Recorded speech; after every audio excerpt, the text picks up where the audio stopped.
Tuan-tuan dan puan-puan semua, selepas pengumuman senarai menteri di dalam Kabinet Kerajaan Perpaduan Datuk Seri Anwar Ibrahim, ramai tanya, kenapa dia kena lantik? Kenapa dia tak kena lantik? Dia kan kalau PRU15, kenapa kena lantik? Tuan-tuan dan puan-puan semua, apa yang saya nak sampaikan kepada kamu hari ini, satu perkara menarik. Sudah pasti kluster mahkamah menjadi isu utama di dalam perbualan kita, di dalam pertanyaan-pertanyaan kita, teka-teki di dalam menteri kabinet yang sudah dilantik. Kluster mahkamah yang sudah dilantik menjadi satu tanda tanya kenapa dilantik. Hari ini, sebelum saya sampaikan info terkini, isu hangat hari ini, saya ingin mengucapkan ribuan terima kasih kepada semua yang menonton video ini, dan bantu saya untuk subscribe channel ini supaya saya boleh juga mengembangkan lagi channel ini. Dan sila bantu saya untuk tekan juga butang lonceng supaya kamu tidak terlepas perkembangan terkini politik di Malaysia. Tuan-tuan dan puan-puan, satu lagi kenyataan mengejutkan. Selepas Zahid Hamidi menjadi timbalan Perdana Menteri, Kabinet Perpaduan Anwar mensucikan kluster mahkamah kenyataan daripada bersatu buat satu dakwaan. Bukan saja Perikatan Nasional, bukan saja Muhyiddin Yassin, pengurus CPN, yang membuat kenyataan bahwa kabinet itu mengecewakan beliau, tetapi bersatu juga membuat kenyataan di mana bersatu mendakwa Kabinet Kerajaan Perpaduan yang diumumkan Datuk Seri Anwar Ibrahim terkait muflis moral kerana dianggotai individu yang terpalit masalah moral, selain terkenal dengan jolokan kluster mahkamah. Ketua Penerangan Bersatu, Datuk Wan Saiful Wanjan, berkata pengumuman kabinet berkenaan menggambarkan seolah-olah cubaan untuk memperalatkan rakyat yang pada PRU15 yang jelas menolak golongan tersebut. Beliau yang juga ahli parlimen, Tasek Gelugor, menegaskan sebaliknya, kerajaan baru yang dinaungi PH perlu mengangkat pemimpin yang mendahului kepentingan rakyat, termasuk mementingkan nilai moral, integriti, serta accountability, bukannya mengatasi kepentingan pribadi. Pengumuman pembentukan kabinet semalam tidak apa yang mengejutkan. Kerajaan rosak pimpinan Datuk Seri Anwar Ibrahim ini benar-benar telah muflis moral apabila kluster mahkamah yang selama ini rakus mengamalkan rasuah dan menyalahgunakan kuasa diangkat ke kabinet. Aduh, tuan-tuan dan puan-puan, satu kenyataan yang betul-betul pedih untuk seluruh kerajaan, terutamanya Datuk Seri Anwar Ibrahim. Kenyataannya ini yang beliau buat ini, kerajaan rosak pimpinan Datuk Seri Anwar Ibrahim. Bukan itu saja, kerajaan ini juga dikatakan benar-benar telah muflis moral apabila kluster mahkamah yang selama ini rakus mengamalkan rasuah dan menyalahgunakan kuasa diangkat ke kabinet. Tapi tuan-tuan dan puan-puan, saya ingin bertanya dengan kamu. Kita tahu Menteri Ekonomi Rafizi Ramli, MITI pula Menteri MITI adalah Tengku Zafrul, dan Menteri Keuangan sendiri adalah Datuk Seri Anwar Ibrahim. Jadi ketiga-tiga mereka sudah pasti yang akan bekerja dengan baik dan di bawah arahan Perdana Menteri. Dan ketiga-tiga ini adalah berkaitan dengan keuangan dan ekonomi di dalam kerajaan Malaysia. Jadi sudah pasti untuk keuangan dan ekonomi pasti berada di tangan yang tepat, menteri yang berada di tangan yang tepat. Betul atau tidak?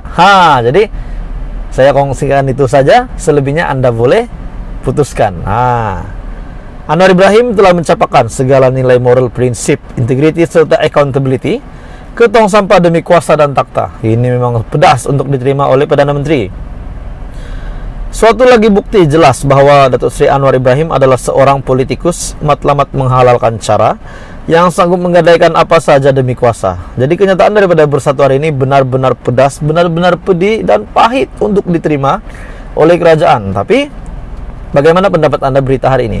Kalau saya, tak patutlah sampai nak kata begitu. Ya, saya tahu mereka pembangkang, tapi itu adalah menteri di dalam kabinet kerajaan perpaduan yang sudah dikemukakan kepada Agong. Adakah ini juga membuktikan bersatu juga Wan Saiful Wanjan juga sama seperti pengurusi Perikatan Nasional yang juga mengambil keputusan kenyataan bahwa mereka kecewa dengan menteri di dalam kabinet kerajaan perpaduan. Apapun tonton dan apapun semua, teruskan bersama di dalam channel ini untuk perkembangan terkini politik di Malaysia. Salam sejahtera Malaysia. Selamat datang ke channel saya. Hari ini kita digembarkan satu lagi berita. Sudah pasti di dalam kerajaan pada hari ini terdapat pembangkang, dan pembangkang hari ini adalah Muhyiddin Yassin.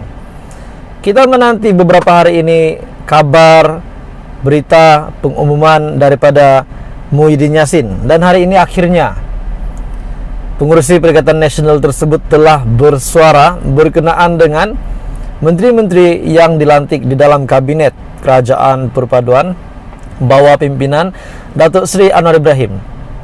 Tuan-tuan dan puan-puan semua, sebelum saya meneruskan isu hangat hari ini, saya meminta jasa baik kamu semua dimanapun kamu berada untuk tekan butang subscribe supaya kamu tidak terlepas perkembangan terkini politik di Malaysia daripada channel ini. Hari ini satu kenyataan akhirnya dikeluarkan oleh pengurusi Perikatan Nasional Tan Sri Muhyiddin Yassin.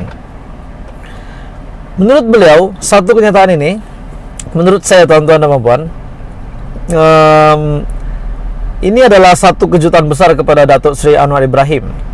Dan menurut Muhyiddin Yassin, bahwa kabinet ataupun menteri di dalam kabinet yang sudah diumumkan tersebut sangat mengecewakan beliau.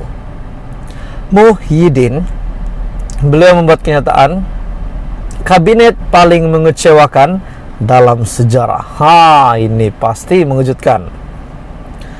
Muhyiddin Yassin menyifatkan barisan kabinet pimpinan Perdana Menteri Anwar Ibrahim sebagai paling mengecewakan dalam sejarah negara. Mesti ada sebab kenapa Muhyiddin membuat kenyataan begini.